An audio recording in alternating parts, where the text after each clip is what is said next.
తగిన శాస్తి.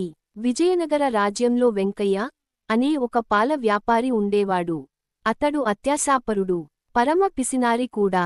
ఎక్కువ డబ్బు సంపాదించాలని, ఎవరికీ అనుమానం రాకుండా పాలను తెలివిగా కల్తీ చేసి అందరికీ అమ్మేవాడు. ఒకసారి ఆ ఊరిలో ఒక పెద్దమనిషి ఇంట్లో శుభకార్యం నిమిత్తం పాలు సరఫరా చేశాడు. ఆశకొద్దీ రోజూకంటే ఎక్కువ మోతాదులో కల్తీ చేశాడు.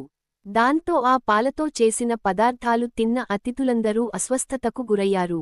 వెంటనే వెంకయ్యను పిలిచి ప్రశ్నించాడా ఊరి పెద్ద. అతడేమో తనకేమీ తెలియదని నమ్మబలికాడు.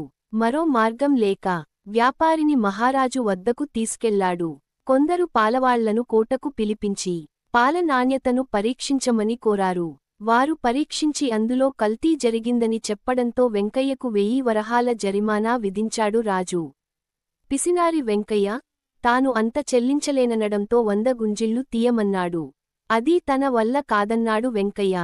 అయితే తాను కల్తీ చేసిన పాలనే 10 లీటర్లు ఆపకుండా తాగమన్నాడు మహారాజు. ఇదే కాస్త నయమనుకొని సరేనన్నాడా వెంకయ్య.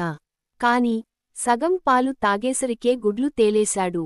దాంతో గుంజిళ్లు తీస్తానన్నాడు. అవి 40 తీయగానే నీరసించి పోయాడతడు.